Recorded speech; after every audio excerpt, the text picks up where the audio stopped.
Здравейте, деца! Аз съм Мария Кюри и искам да ви разкажа моята история и какво открих. Родена съм в Полша през 1867 година и от малка обичах да уча.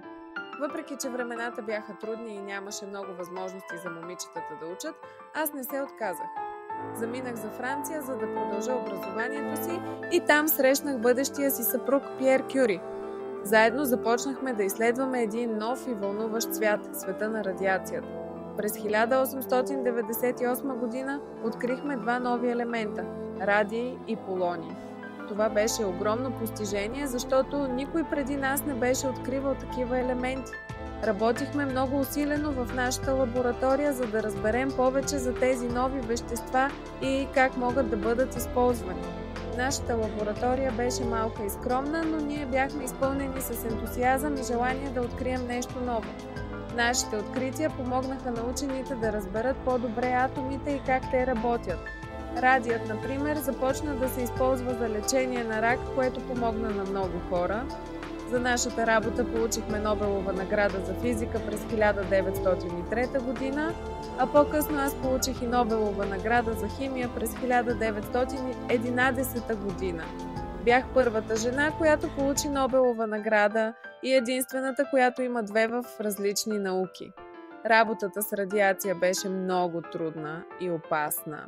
Тогава не знаехме колко вредна може да бъде за здравето.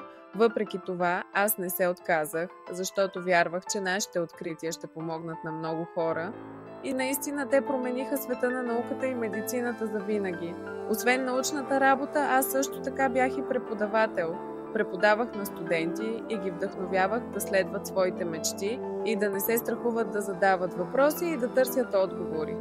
Вярвам, че образованието е ключът към успеха и че всеки трябва да има възможност да учи и да се развива.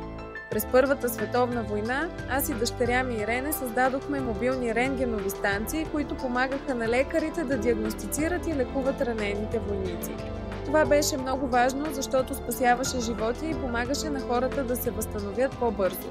През 1906 година, след трагичната смърт на Пиер, аз поех неговата преподавателска позиция в Сорбоната, ставайки първата жена професор там. Надявам се, че моята история ще ви вдъхнови да следвате мечтите си и да не се отказвате дори когато срещате трудности. Вярвайте в себе си и в това, което можете да постигнете. Благодаря ви, че ме изслушахте.